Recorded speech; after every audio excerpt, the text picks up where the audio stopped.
Devika Chopra. Now, we were just browsing videos on YouTube this week when we came across something that left us stunned. We saw it and we knew that we had to get in touch with the man behind that video. You'll understand exactly what I'm talking about when you watch this. Have a look and then we go right across to the man behind it.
Well, welcome to the show, Harsh. I mean, we're all stunned looking at that. That was hours of work condensed into, of course, a time lapse of 3 minutes. And, of course, you are the man behind what we just saw. Before I get into anything, tell us a little bit more about the video, the work that we've just seen. It's basically part of a live performance art piece that I'd done in Delhi. Wow. For this, I locked myself up in a glass box for a period of 2 days. And while I was inside the box, I started painting from the inside out, which means that I had to paint everything in reverse. And since I paint in layers, I could not really see the finished product, but only the audience could see it. Like, I'm really fascinated by sadhus. I feel that they are like the outlaws, and they are like basically they depict what India is in a very beautiful manner. And I love this character that I do. So it's basically all the panels are that sadhu going through his journey. That journey takes him in different places, and that's what the artwork is about. Like, it's basically, it starts with darkness, and then one by one it gets filled up with color, and so beautiful. I think that's how a lot of our lives are. Exactly, it's so beautiful, and of course, this is just one thing that you've done, right, Harsh? And you know, you're one of the most known names when it comes to graffiti in India. So tell us about one project, the most creatively satisfying project that you've been a part of. So to be very honest, I think like the profession that I have chosen is not a very conventional profession. Absolutely not. So Coming to almost that. all of the work that I do, is personally and professionally very satisfying. You know, like I feel that I'm very privileged and grateful to be able to do something that I love, and I think I put my heart and soul into every piece that I do and every project that I do, because I'm very picky with the projects I take. And yeah, it's almost impossible for me to pick one, because I love all of them. I can only imagine how difficult it must be. And also because, like as I was coming to that, so in a country where, you know, the arts are not really valued and they're not really encouraged, that's what the usual perception is. So what really is the scope then, Harsh, of this profession? So, you know, if there's something that you would like to say to young viewers with similar aspirations, what would you tell them? The thing is that it's like the world is changing, you know, and so is the country. Today there are a lot of people there are a lot of professions and there are a lot of jobs that are out today, which I think 10 years ago no one could have even thought of.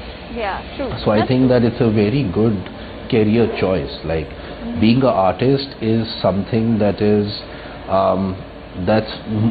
I don't think it's a decision.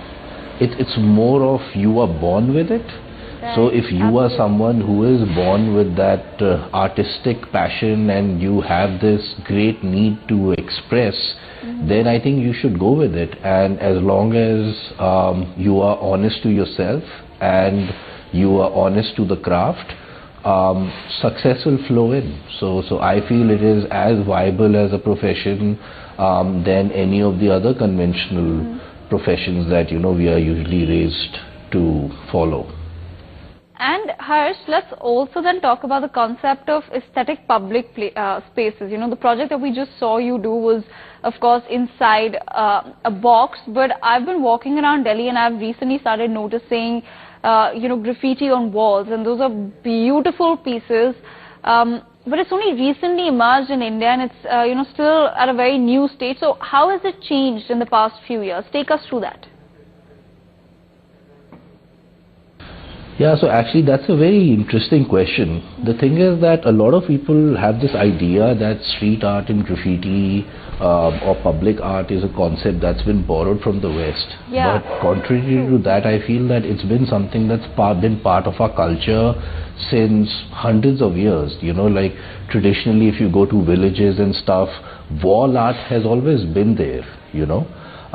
Be it Madhubani or be it Kalamkari or whatever the different art forms are there.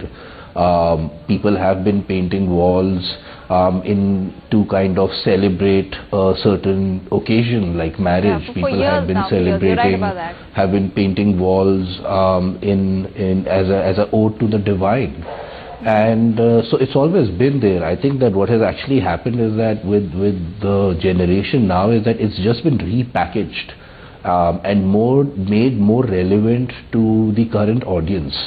Now, when I had started doing street art and graffiti, there was hardly anything there. Like there was hardly any scene. Like me and a couple of other people, more or less, were the ones who started the entire scene. And but over the last few years, it has really grown. You know, there are a lot of new artists who are coming up. There are a lot of festivals that are now happening, and it is something that the public is now becoming more and more aware of. Yeah. So I feel that within the next few years, street art will probably be one of the biggest counterculture movements in India. So yeah, it's getting bigger, as it should. I really hope so, because, you know, I was just coming to that and I want to know from you as well, how are these art installations and, you know, graffiti really being received in India? Do people's reactions vary all over the country, or people just enjoying watching something so beautiful take place on their walls? Yeah, so they do vary, and it's really interesting actually how they vary, because I think initially when you start, and if people are not aware of it, they'll come and they'll ask you questions like, is this for a political party? Is this an ad for some brand? Why are we doing this? A lot of them are not able to wrap their head around the fact that why would someone come and kind of paint on the streets? Like, why would someone choose like this dirty wall, this forgotten area to kind of display their talent? Like, some of the elderly people actually come to you and give you advice and tell you that you should be showcasing in galleries and stuff like that. But I think that once they start seeing the art that's coming out, and because almost all the times whenever I'm creating something, I make it very relevant to the people who live there and to the place. Once they start seeing the art, and once they wrap their head around the idea that it is something that I am doing for them. Okay, and Harsh, since we are in the age of social media, I have to ask you, what role really has social media then played in your journey? Has it helped increase awareness and visibility of your creations in any way? Yeah, I think definitely, I think social media has made a really, really big impact, because earlier what would happen is that we would paint walls, and even though we might take some pictures of it, a lot of times we don't if we are in a rush, and then a few days later the wall will probably be gone, because it's out on the streets and it's exposed to the elements.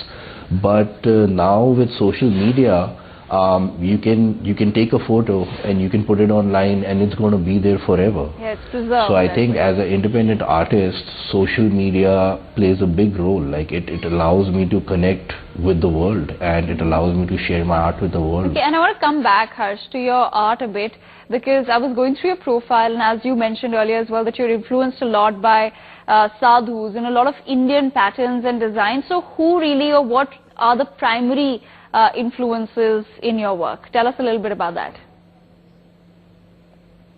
The thing is that I've always been really fascinated by art. Like, even as a child, like I would go to galleries, and I would just be transported to this different dimension. Like, I would lose myself in the paintings. But I found that thing really missing out on the streets, right? Because for the common man, when I'm outside, all that I would see is ads. And when I traveled the world, I got exposed to graffiti, to street art, but I wanted to translate that into my own style, into something that I can relate with. So I think I kind of can classify myself as like a young millennial, but with a very strong Indian value system. And I also want to ask you about the authorities. So right now, like I said, when I walk in Delhi, I see a lot of beautiful walls around me in the Lodi Art District and all over Delhi, in fact. But has the perception of the authorities changed? How difficult is it to get permission for these projects in a place like Delhi? Awareness has changed, and they've seen the good that this can do. The good that's coming out of it. And so it's definitely easier getting permissions. And the thing is that earlier, when we used to paint, people never really doing, which in a way helped us get away with a lot of stuff also, especially the permission for.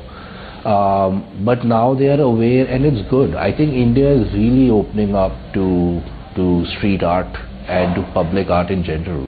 I'm so glad, and I'm so glad to hear that that people are actually opening up and it's becoming easier, because why not? It's absolutely beautiful what you end up doing to a particular place. But Harsh, I also want to ask you before we start wrapping this up, what are some of the exciting projects that you're taking up in the near future? What can we expect? I've actually got my plate really full. I'm going to be traveling to Europe sometime soon. I have a couple of private commissions lined up over there, and I'm also planning for my first solo show in Delhi, which I'm super excited about, and I'm also working on this really a show which is going to be more of experiential art, which is really exciting. And I think one of the projects that I'm really excited about is this new coffee brand that is going to be coming up. It's called Dope Coffee, and we're basically reimagining how people perceive coffee. So that's really exciting, and the project is also going to promote Indian coffee estates and Indian farmers. So I always love projects where a significant portion of the money and recognition can go back to the person who is actually responsible for it, in this case the farmer. And so yeah, that's one project that I'm really excited about. Well, you know, Harsh, all the best to you, and all of that sounds so super exciting.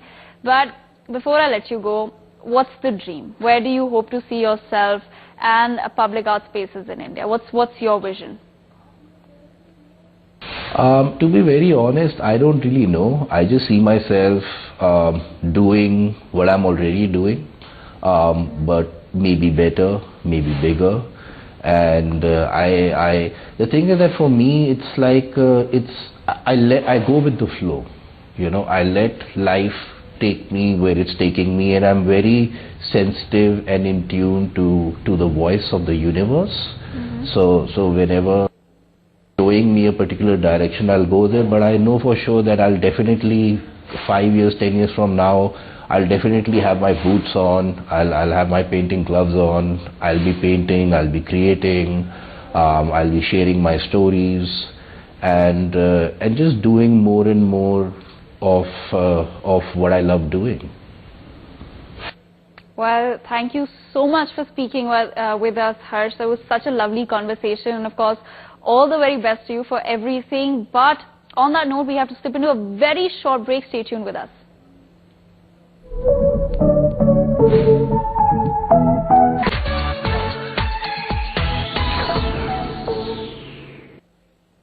Welcome back. You're watching FameNFomo with me, Devika Chopra, and of course this week we're discussing the graffiti movement in India, right? It's amazing how far it's come in our country.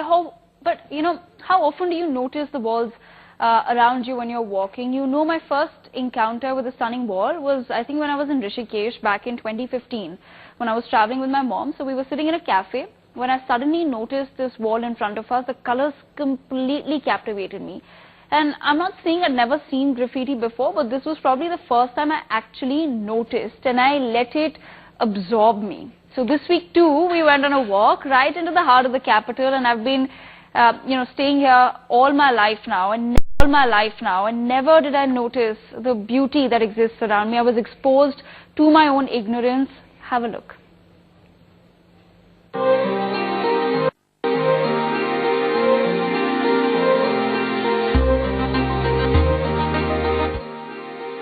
When you think about graffiti,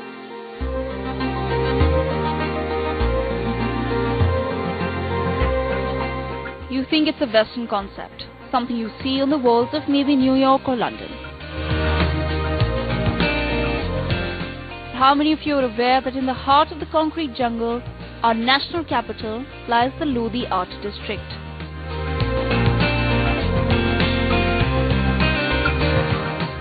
What we witnessed here as we walked stunned, for walls turned into the most eclectic, colorful canvases. Adorning the walls of the Lodi Art District in Delhi are works of some of India's top and international graffiti artists, expressing what they feel, how they see the world and its issues. Yeah, so the wall that we're looking at to our left. Yeah, this is the most recent stuff being done by a Mexican artist called Saner Edgar, and you know, this just got finished, you know, 5 days back, and see how the locals are, you know, they want to be part of this.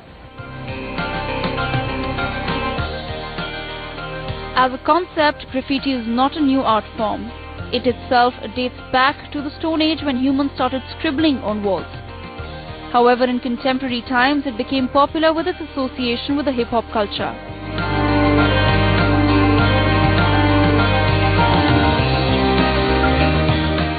But in India, the idea has only recently become popular. The Street Art India Foundation brought the movement to India in 2013. It started out at Shahpur Jat and Hoskas village, but has now spread to many parts of Delhi. How do they see this? So, Devika, I think what you're asking is very, very interesting stuff, because yes, graffiti did start as an act of rebel, an act of vandalism, you know, because the artists or the graffiti guys were never given, you know, the canvas to paint, to show what they want to show, right? And that's how the movement in New York and, you know, the other international spaces started. But in India, if you see where we are right now, this is the best way of showing art. This is the most, you know, legalized way where artists are coming in and, you know, permissions have been taken. So on the one hand, you had it being an act of vandalism, but in India, we've adopted, you're saying, a very legal sort of way, because that's how we do things the right way. Yeah, and I think that was very, very good stuff for India, because through that you've seen so much art coming in. Because, you know, at times, if you look at, you know, street art, the artist wants a canvas as big as he can get, and he wants to express himself through art, right?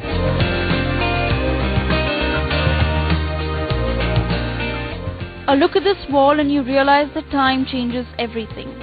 Much like this wall, several collectives and organizations have played a crucial role in changing the perception of graffiti as an act of rebellion and vandalism to an art form depicting strong socio-political connotations.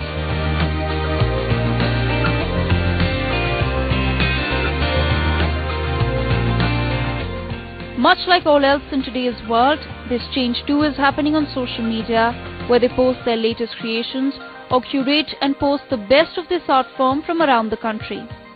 One such page is Great Walls of India.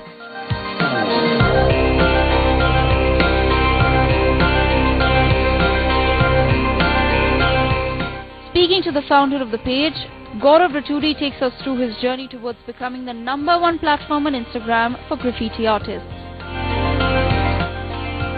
When I saw this wall, I couldn't resist, Gaurav. I had to have this conversation in front of this beautiful wall. So thank you for showing me this and for introducing this to the world. But let's talk about the work that you are doing personally for graffiti artists. When did your journey with graffiti as an art form begin? Sure. So it was somewhere around 2013, you know, and I'll tell you why I did it. I saw a beautiful wall. I live near Saket, so I saw a wall being painted, and I just captured a photograph. You know, a month later down the time, I saw that wall being whitewashed, and I was like, why will somebody whitewash a beautiful, you know, wall art? So I felt maybe I need to click pictures before these walls get whitewashed, right? Right. And I just started documenting Shahpur Jat, Hoskas village and other spaces. And around that time, you know, Street Art India was also planning its festival, and they also started, you know, coming up with more and more walls, and I also started documenting. And I saw a lot of other cities in India, Kochi, Mumbai, Goa, Manali, you know, Dharamshala, also started having these wall arts come up, right? Because as a international art form, it has, you know, it has got its voice, right? And as this was happening, I started seeing other photographers and other Instagrammers, you know, sharing the pictures. Right. So that's where the social media aspect comes in, right? You need to tell us, when did you start this, the page called Great Walls of India, and how has it really grown? What's really happening? So this is around 2014. I chose Instagram, you know, to be the platform where I put in all my pictures. So 2015 onwards, you know, this started taking shape on Instagram, and in the last 3 years, if you see, we've started getting a lot of traction from other contributors. And I'll say definitely this is because of social media, because I thought that Instagram maybe is a space which, you know, where people appreciate vibrant visual pictures and images, and I felt that, you know, the art form was very, very apt for Instagram. And Gaurav, how many people then over the past 3 years have you been able to bring together? You know, if you have a rough estimate of the artists that you've been able to bring on that one platform, because like you said, that there was a need, right? That was that one platform or that Right. one link is always missing, Right. and social media has helped you Yes. bridge that gap. So how many people? So roughly? I'll give you some What's numbers. the community Yeah. like? So right now we have around more than 1,000 wall arts on our page Wow. across India, right? If I talk about the number, there are around 35 to 40 graffiti artists in India right now, from all levels, from college pass outs, from very young students to the top and best of graffiti artists. We've had around we've had a lot of photographers. So we have around 50 contributors and photographers who keep on sharing these pictures, because this is run by me, right? So I can't go to across India, every city, right? Right. So I have these very wonderful contributors, and they share their pictures, and we then also reshare a lot of the crowdsourced images which we get on our page, and that's how it has grown a lot. Because if you see any artist in India who's doing graffiti, and if he has not been covered by our page, then they'll feel that they should be on Great Walls They of feel India. that something is missing. Yeah, that so it's, that's why it's Yeah. become the And the- place to be featured if you are a graffiti artist. And otherwise also, we would also want every artist to be, because end of the day, we are just clicking the artwork done by the artist. The artist is at the center of things. What we witness is the end result. It leaves us stunned. But what we miss is all the work that goes into the making of these masterpieces. With months of hard work, teams of people work to complete the vision of one artist, who ultimately weaves a story that leaves its imprint on all those who stroll by. And that's the beauty of art.